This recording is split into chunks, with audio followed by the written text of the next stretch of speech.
Hi everybody, my name is Timmy from the Two Norries podcast. This is James, my co-host and friend. Hi everybody. Before we begin, we'd just like to say thank you very much to Danny O'Donovan from quickminutes.com who has sponsored the show for the month of July. Tonight we're going to have a chat with James and he's going to talk to us about his story. James was on the Tommy Turner show in January and spoke about his story, but there was a little bit of it left out. There was about 15 minutes of it played. So tonight he's going to go into a little bit more detail about his story. And that's your introduction, James. The uncut version. Yeah. So James is going to start off there wherever he... Yeah. Yeah. So when I'm from the same state as you, as we've found out in the first podcast, but a few years younger, I'd like to remind you. Yeah.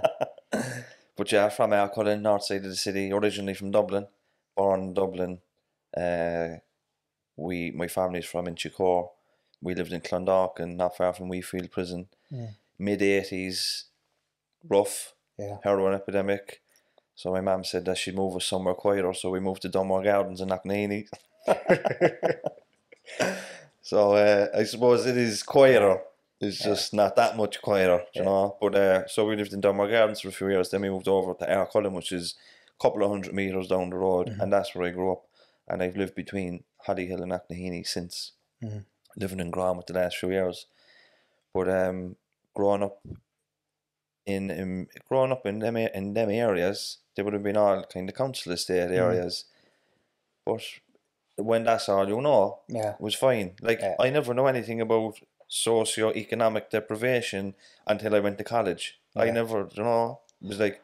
So what is whatever it is? What is it, James? So socio-economic deprivation is just, I suppose, poverty. Is like what we term poverty in certain areas, among certain kind of groups. So let's say in Dublin, you would have Ballymun and certain, I suppose, typified really in Ireland by council estates, social housing, where the social housing that tends to be higher levels of poverty and stuff like that, But as I said, when you're from that area, it's all you know. So we weren't growing up thinking, fuck it, I hate being from a socio-economically deprived. It's not like that. It's just, this is life and this is how it was, and I never wanted for anything really, I'd always remember having food on my table, clothes on my back.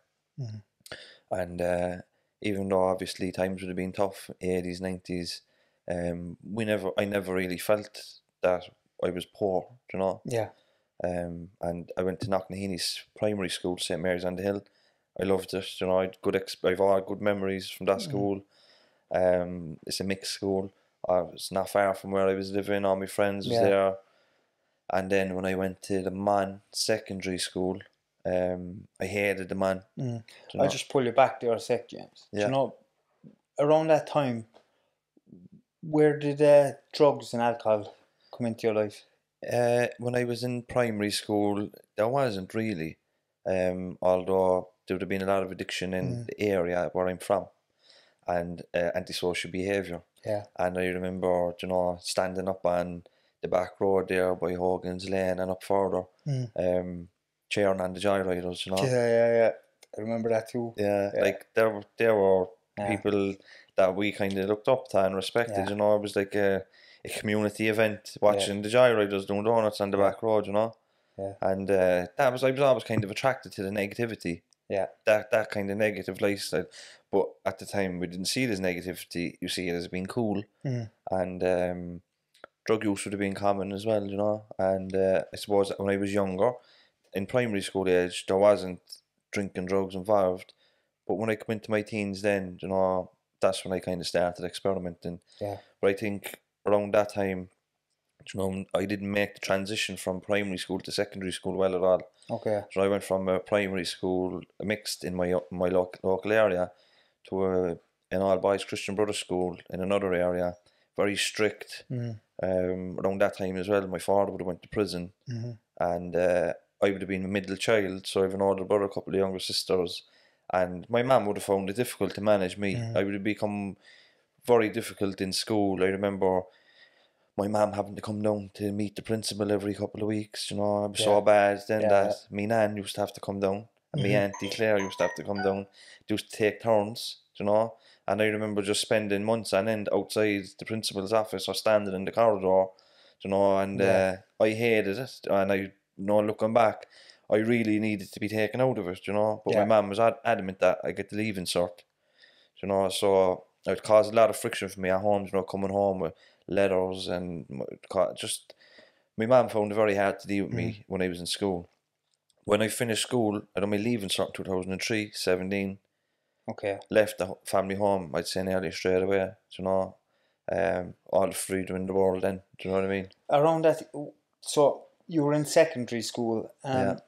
Where would you have started? Like, were you fitting in with a certain group back then? Yeah, Like, in the school where I was in, it was a tiered kind of a system. Yeah. So 1A1 was for the smart people, 1A2 was for, they're not that smart, but they're trying, and 1A3 was for the messers and the people that weren't really smart, or looking back now, they probably had intellectual disabilities and ADHDs and all this type of thing. But I was in, I initially went into the top class, but dropped down, you know. I was a class clown.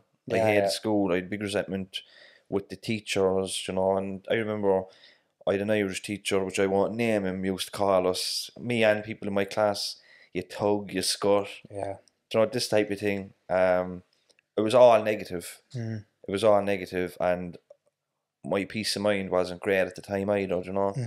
I would have been very, coming into my teens, I became very kind of, my self-esteem, you know, like I would have been quite outgoing in primary school, but in secondary school, I became more introverted, more quiet, and you know, I hated school, as I said, and I started experimenting with drugs then. Okay. 13 solvents, Yeah. you know, links, petrol, that type of stuff, you know, and I suppose from then on, I was always looking for ways to kind of get out of my head. While I was at home, and my mum, she always kind of kept a lid on it. She would have been kind of strict. I remember going to teenage discos, you know, she wasn't allowing me to go. So I used to tell my mum I was going over stay in John Paul's in Yorgaff, you know, and then I go over and tell your mum. My mum said I can go. Yeah. So then me and Japar went to the disco. My mum was over snuggled up in bed thinking I'm over, you know. But you know the way it is, like. Yeah. But teenage discos, ecstasy. Yeah. Ecstasy was a big thing there. Yeah, I remember. Especially once I finished school, I just started taking a lot of ecstasy. I became really skinny as well from it.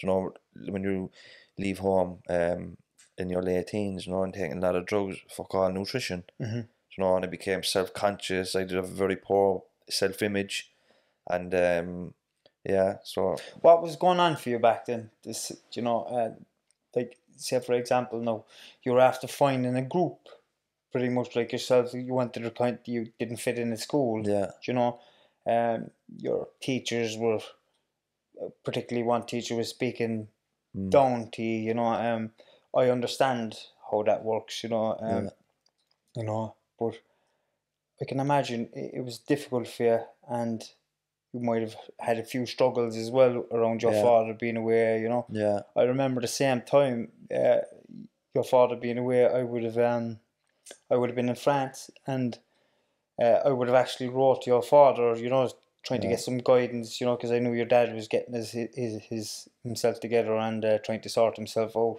Yeah. You know, and I can imagine how it must have been to have a parent taken away like that as well. Yeah. You know, because I know how close you are with your dad and your brother. And so it was a difficult time. Yeah, it was a difficult time, and you know, when you take a parent from the home, it doesn't matter what, he's only still your parent, and you're left with no money. Do you know what I mean? So it was challenging, like, you know, even if the money that came in maybe wasn't as honest as it could have been, when you're a child, you don't know that, but you feel it. Do you know what I mean? Yeah. And plus then the visiting Cork prison back in the day was a very shocking setup, you know. You could go in there and it's like walking into a Chinese, you know, with the high counter. Yeah. And when you're a child, you're trying to lean over. And then there was the Perspex glass. There could be 50, 60 people in the visiting. Yeah, you could have Romanian, Nigerians, people from up the country, all mad accents, everybody shouting for attention, and you'll just be kind of coming last. So I didn't enjoy them visits. And then when he went to the training unit at Mountjoy, it was much better then because you have your own rooms, you know, and you can go in, there was physical contact, and that was brilliant.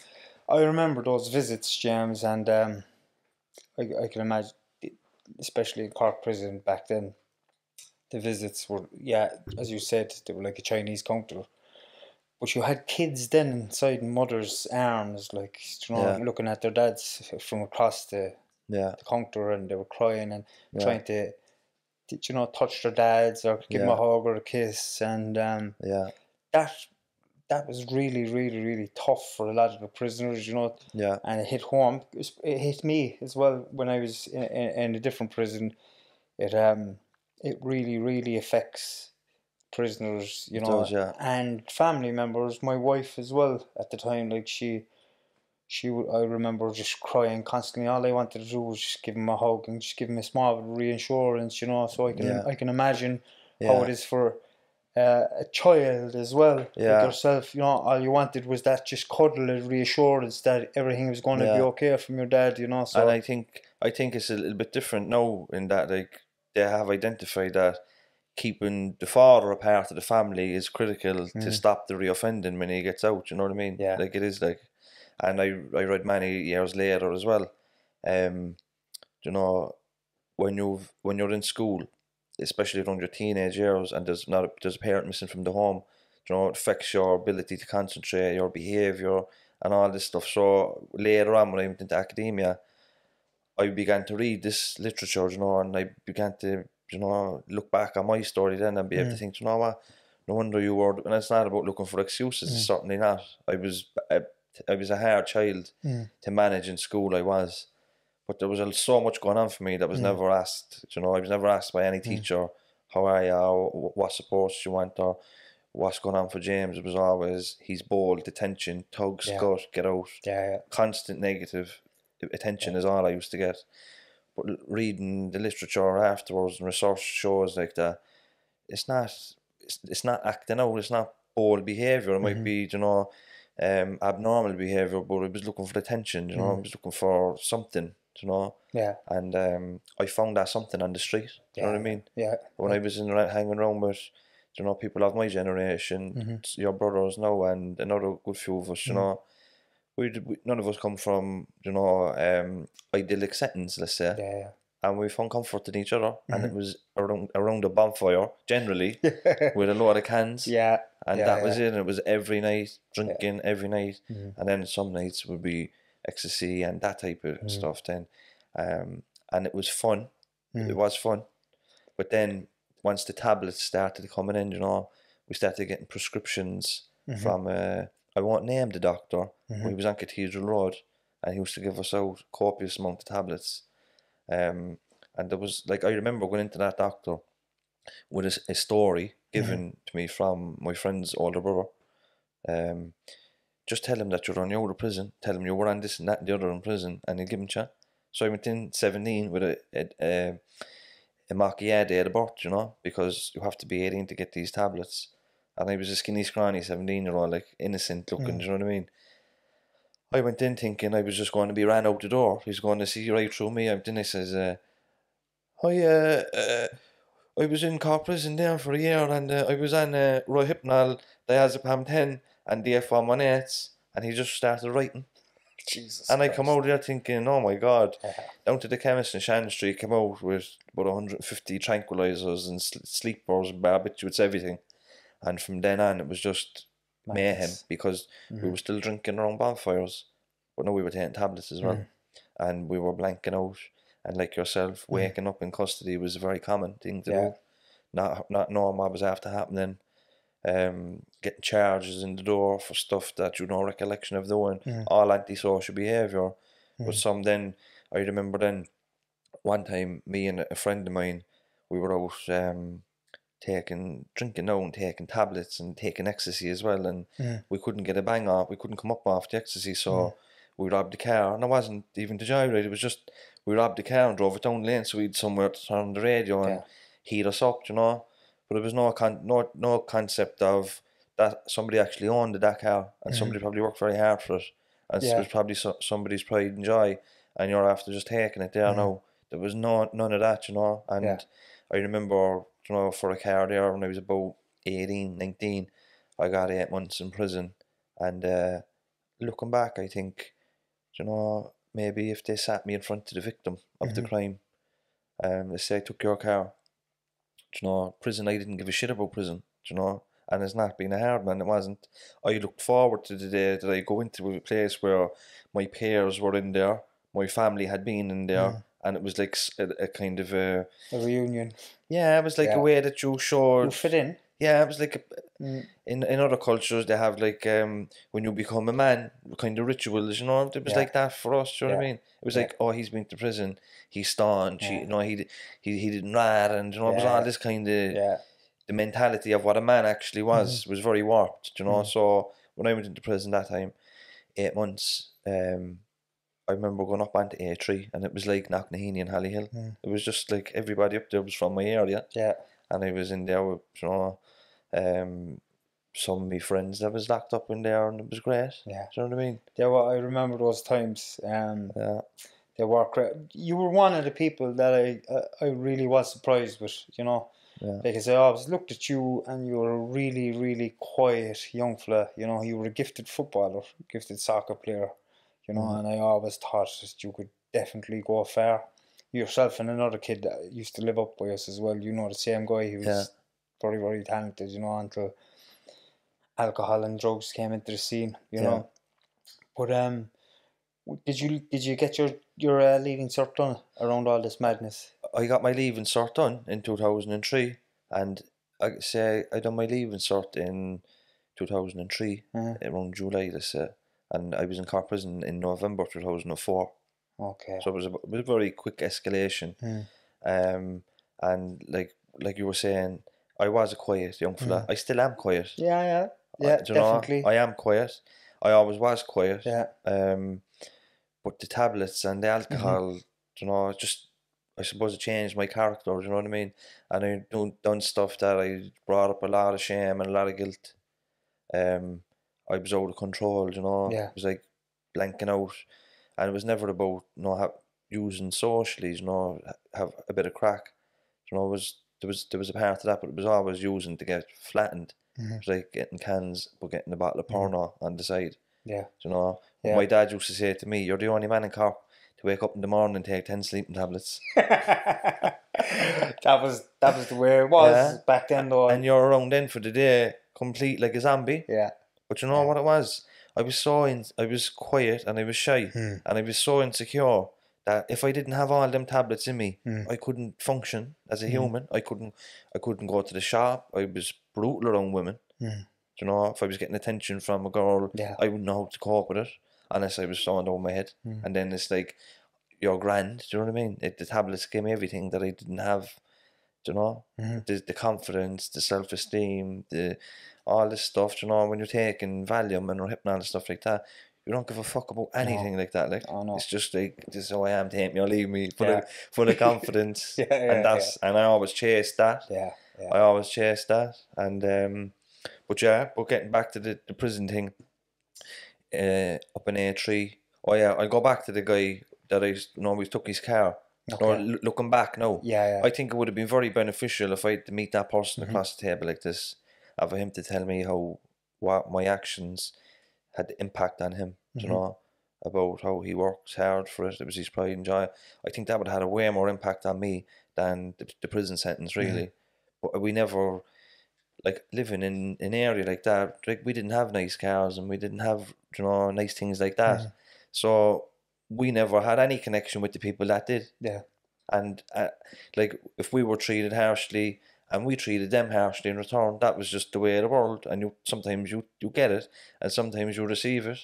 And I think that's a very, very valuable point what you made there, confronting the person that you hurt. And it's something that a lot of people do in recovery, they try to make amends to people that they hurt during their addiction, alcoholism, whatever it is, and sometimes people accept it, and sometimes people don't accept it, but you've often said something to me, what you're doing at the moment is one way of making amends to your community and people that you may have came across in your lifetime, hurt or whatever, and I know you'd always, if someone approached you and something happened in the past, I know you'd always, put your hands up and say, listen, I apologise, like myself, which I would have apologised like, last week.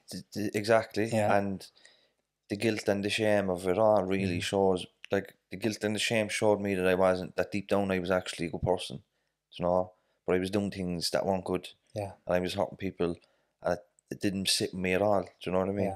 And when I did come into recovery, I was able to go around to some people that I felt, would have been safe for me and safe for them, for it to happen, but sometimes I did things that I probably can't remember, or sometimes I did things to people that it wouldn't be best for me to approach them.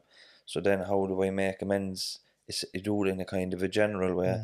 I wanted to help people, so I kind of got a job helping people and to do this, you know what I mean? So if there's still people out there that's hurt, I'm wholly apologetic, but just know like that I wasn't a cold person, do you know what I mean? Or I'm not a cold person. I was maybe under the influence of substances, and but there was a lot of guilt and there's a lot of regrets there as well. You were talking about the football thing. I lived to play football when I was a child, but I didn't kick a ball between the ages 16 and 32. Like, that's 16 years of my life. And now looking back, this is probably the one big regret I have. I wish I'd played football, and it's not about playing. I'd love to have even played AUL, but just to have a career and the camaraderie and to get the Turner's Cross, I wish to have played in Turner's Cross, But I gave up all my good years, my athlete years, let's say, for drinking drugs in prison. And in prison, like, I get into the shape of my life. I could go into prison 9 or 10 stone. 7 or 8 weeks down the line, playing handball, weightlifting, playing soccer. I've my family back in my life, I've no debts and I'm drug free. I had a social life because I was mingling with friends in there.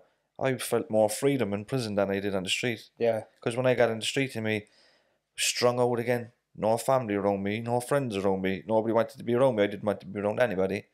And chained to a chemist for the methadone, chained to 1 or 2 dealers, chained to the doctor for the script.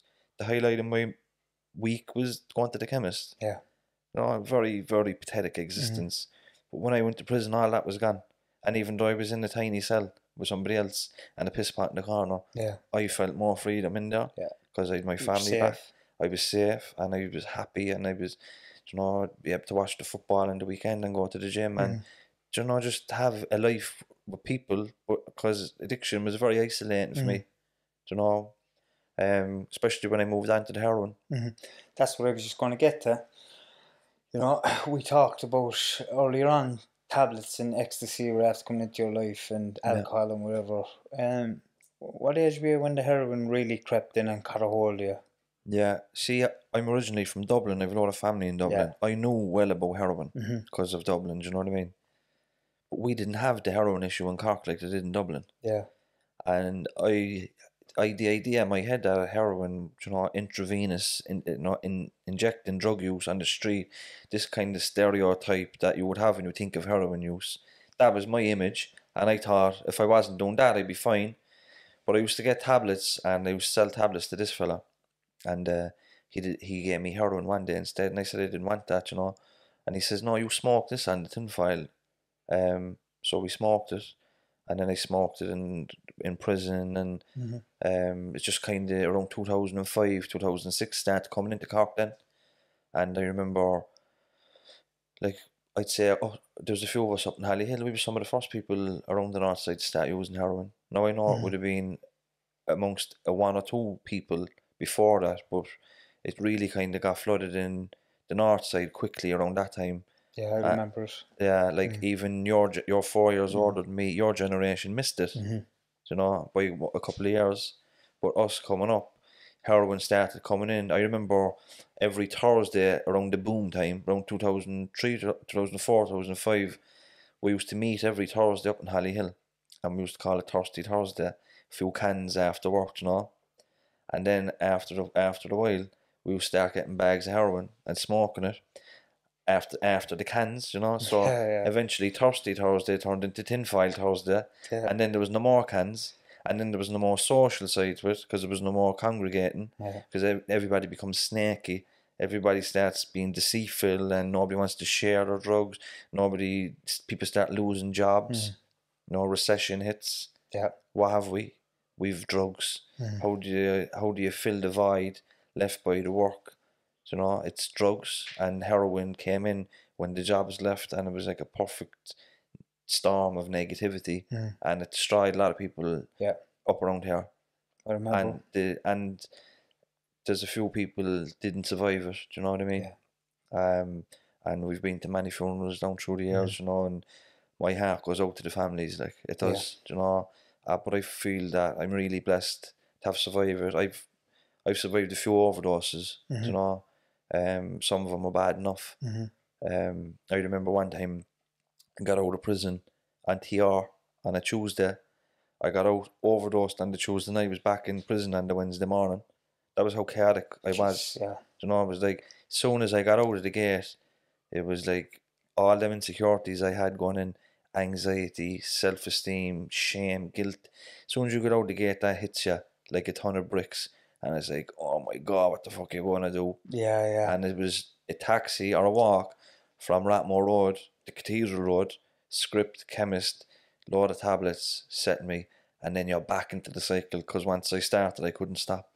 And it was like back in a few months later, or a few weeks later, in for 8 months, out for 8 weeks, in for 6 months, out for 2 weeks, this type of thing. So in 2005, this all kicked off, yeah? When did it all kind of come to an end? Like how long were you using? Like, every drug does damage to people in some way, And I know how bad heroin can affect families, and through my own family, and what it's done to my brothers and stuff. But how did it all come to an end for you?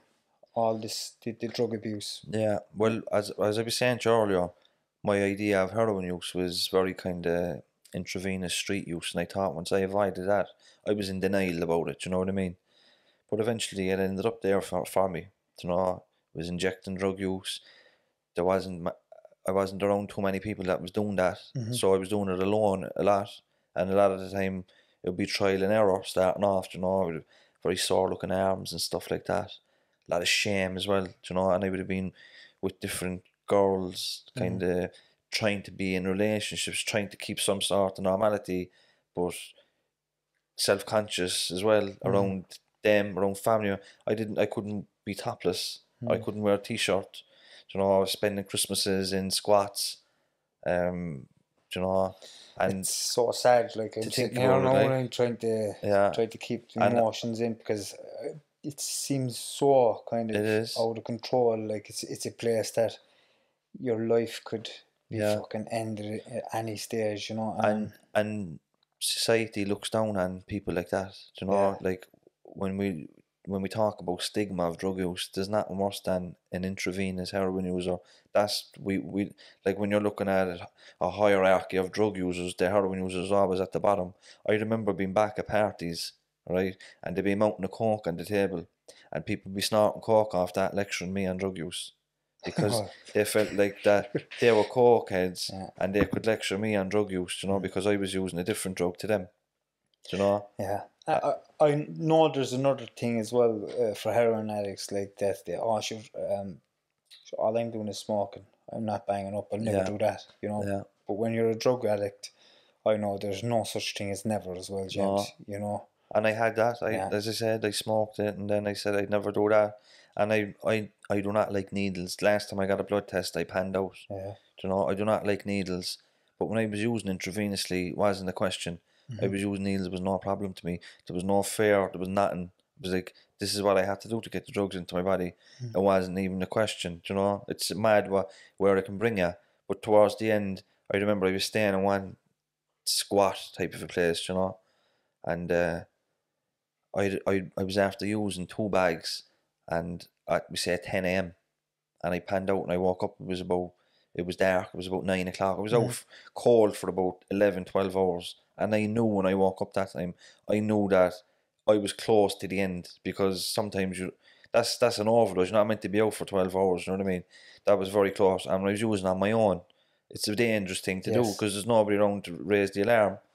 And anyway, I was looking, for ways out. And when I thought about ways out, I was looking for death. I was using at that stage. I didn't care if I lived or died. I was so ashamed of who I'd become, and I was ashamed. I was raised better than that. My family wanted to help me, and I thought there was something wrong with me. I didn't think that I could get it. Do you know what I mean? And eventually I'd run overdose then down a Blarney Street, middle of the night, and 2 guards found me. And they says to me, "Look, James, this is a new law for you, you know what I mean? You're going to be found dead." And I couldn't debate it with him, like. And I rang Merchants Key Ireland after that. I think that's the story that really hit everybody on the Tommy Tiernan show, was listening to that story that you just told there. I could, like, as you were even speaking about that, I know your mother personally, and she would have been a good friend of my mother's when she was alive. Their hearts must have been absolutely broken as well, because this is just not about an addict. This is a family disease. Like, it rips families apart. And like, even the frustration of it. Like, I have friends, since I come into recovery, I have friends that have died, and I have friends in addiction today, and it's just so frustrating that you want to change people, and you want people to see that there's better there for them, or something. But when heroin gets a grip of them like that, it's like talking to the wall, and talking to me was like talking to the wall, like it was. But eventually, like, when them guards pulled me that time, it was a kind of the penny dropped. Do you know what I mean? And I knew, like, I knew there was one more attempt at sobriety left in me before death, because I was at the very end of it, So I was using on the street on my own. That was close. I said, give it one more go, because I tried treatment a few times, and I gave it one more go, and I rang St. Francis Farm, and got in there about 6 months later, and I didn't look back since. So that was your rock bottom, James? Yeah. There was a few rock bottoms, but that was one point. Looking back, it was a turning point for me. It was. I knew I was close to death. I knew I was bad, but when them guards said that to me, because, like, where we're from, we don't trust the police. Do you know what I mean? The police are never seen as people that are there to help you. No, anything happened to me in the morning, first person I'm going to ring is a guard. Do you know what I mean? But at the same time, guards were always seen as outsiders coming in to annoy us, Yeah. But in that moment, I seen a different side to the guards, and it was a side of compassion and kindness.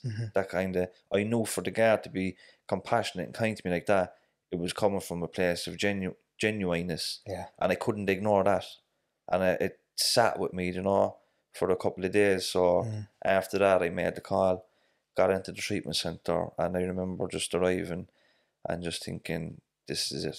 I'm never going back to that life. Yeah, that's some story. Fair play to you. Like, but we'll have to wait till the second part to get into the education side, and we're going to speak about where you are now in the education journey that you're on. We just want to say thank you again to Danny O'Donovan from quickminutes.com, and we'll see you for part 2. Thank you. Slán lad. This episode is sponsored by local entrepreneur Danny O'Donovan of quickminutes.com. Quick Minutes is a specialised meeting management application that streamlines the administrative process in running a meeting.